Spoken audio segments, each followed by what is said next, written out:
Oke, jadi setelah teman-teman mahasiswa memperhatikan ini, bagian-bagian yang harus diisi,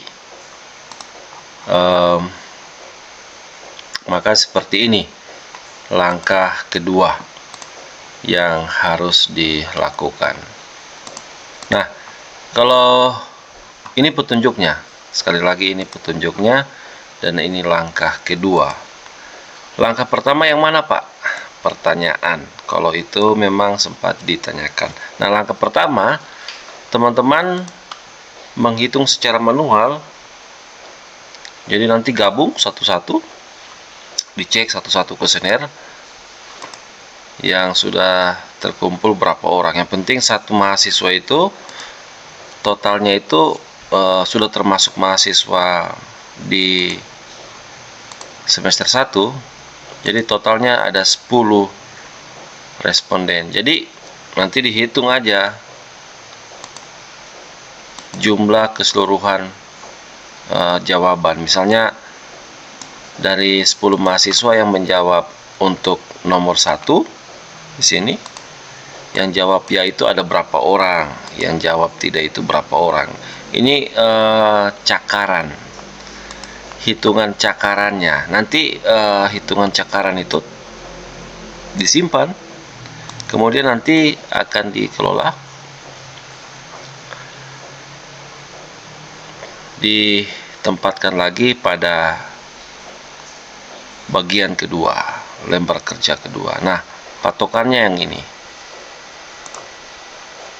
Di lembar kerja kedua ini ada dua bagian seperti yang ada di sini. Yang pertama itu kita bicara soal distribusi frekuensi data.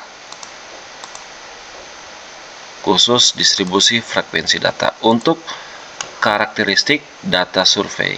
Ini usia. Nah, usia atau umur itu merupakan karakteristik responden. Jadi kita bisa pilih beberapa bentuk. Nah, saya tawarkan kita buat range saja seperti ini. Nanti diurut. Nah, ini bisa dipecah. Jadi sebelum jadi range seperti ini, kita harus punya data real. Yang usia 19 tahun itu berapa sih? Nah, begitu. Jadi kita sudah punya gambaran realnya dulu. Nah, setelah ini kita lihat panduannya, maka yang selanjutnya itu kita melebur lagi di sini. Langkah kedua. Yang duluan kita kerjakan karakteristik responden. Kenapa karakteristik responden duluan? Karena dimulai dari yang ini. Identitas responden. Maka di sini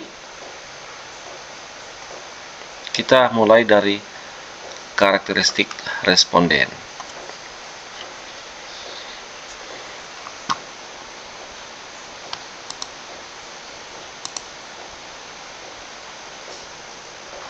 Nah, setelah ini kita kerjakan,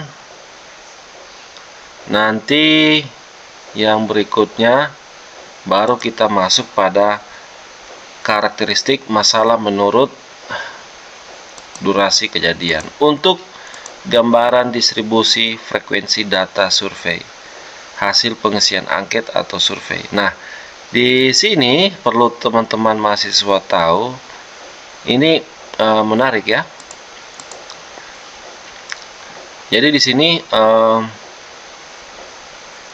semuanya itu 2 di sini. Ini 2, range usianya 2. Kemudian ini juga status dikaitkan dengan belum menikah, sudah menikah, itu 2 juga di sini. Kemudian di sini juga 2 juga di sini. Dan ini juga disederhanakan menjadi 2 bagian. Nah, selanjutnya ini juga akan diklasifikasikan menjadi 2 bagian. Seperti ini.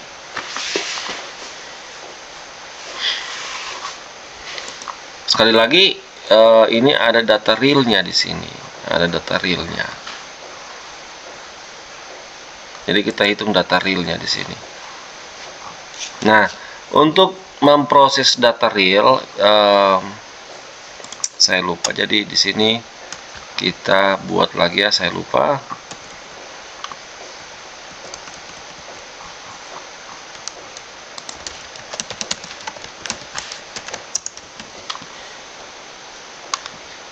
Jadi nanti kalau data real itu kita buat seperti ini.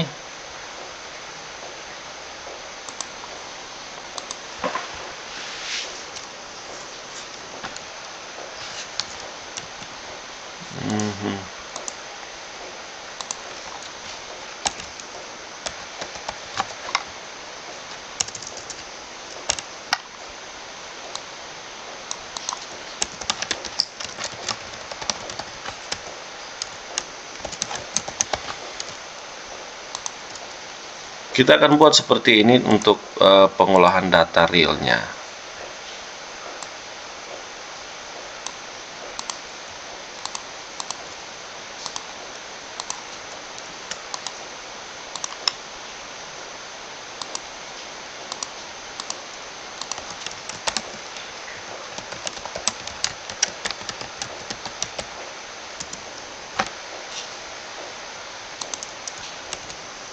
Pertanyaannya itu ada 9, yang kita tulis itu hanya di bagian atas ini hanya 9. Berarti ini ada 9.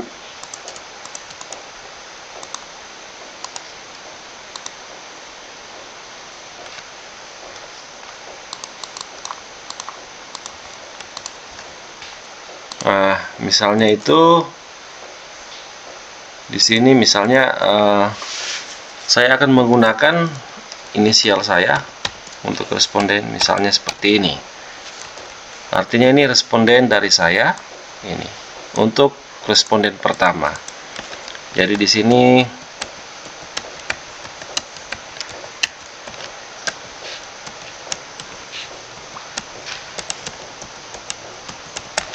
ini pertanyaan. Di sini pertanyaan untuk poin pertama. Jadi kalau di sini saya memilih misalnya B,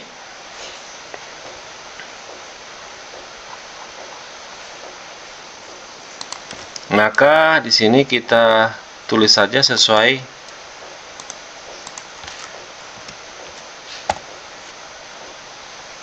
apa yang dipilih.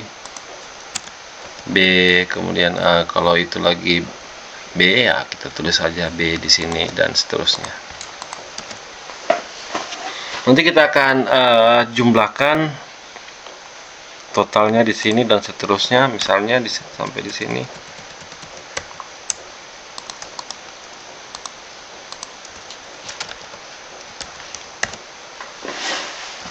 Kita akan jumlahkan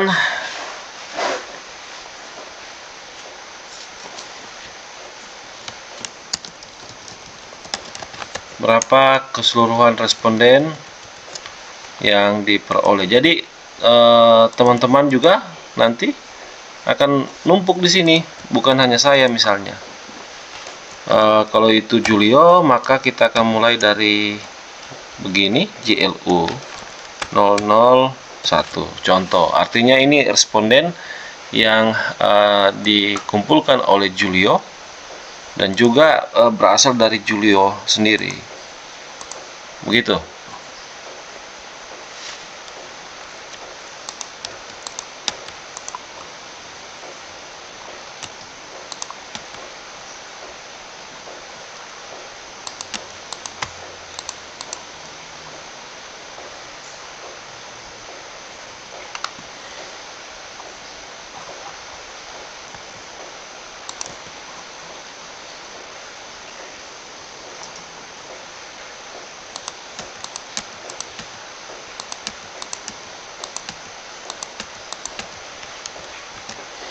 Jadi seperti itu.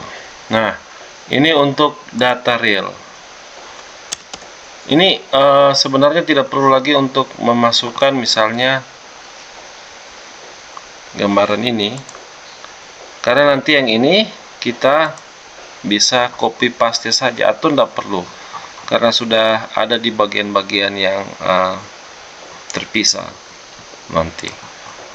Jadi ini khusus untuk pertanyaan.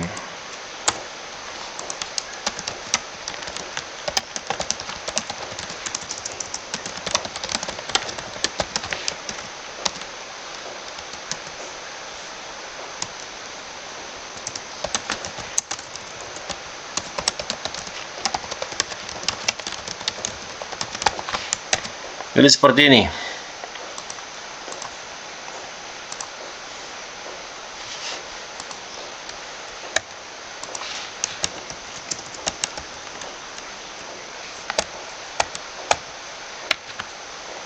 Nah, ini kan 1, 2, 3, berarti ada 3 responden. Begitu saja keseluruhannya di sini. Ini kita untuk jadi jaminan kita supaya kita tahu seperti apa sebenarnya, dan kita akan dimudahkan terutama untuk melakukan penggambaran lebih lanjut di misalnya di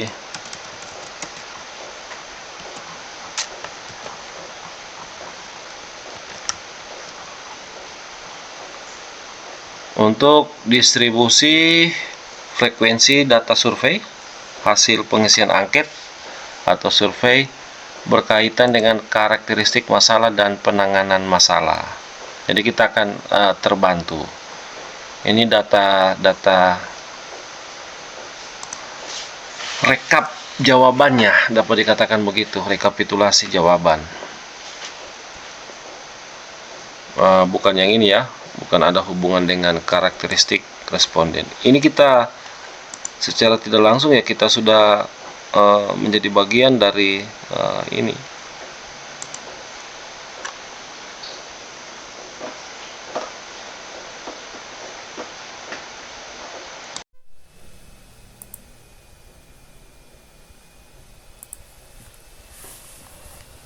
Intinya,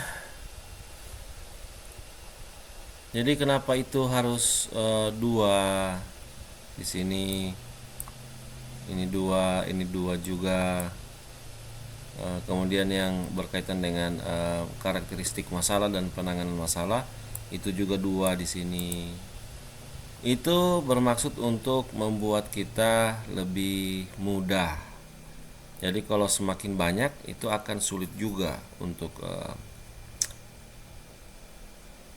mengukur seberapa jauh atau dekat range-nya. Jadi prinsip dasar dari statistik deskripsi atau deskriptif atau statistik non parametrik itu yang kita jadikan pegangan lebih kepada proses pengelompokan data. Nah, jadi kalau data itu semakin banyak kelompoknya, misalnya di sini sampai ini contoh ada 10, ada 7 atau lebih dari 2, maka ya itu akan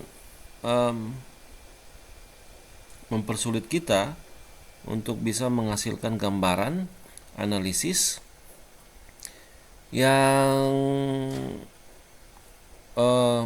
sederhana, tapi justru yang kita peroleh gambaran analisis yang agak ribet. Mungkin seperti itu.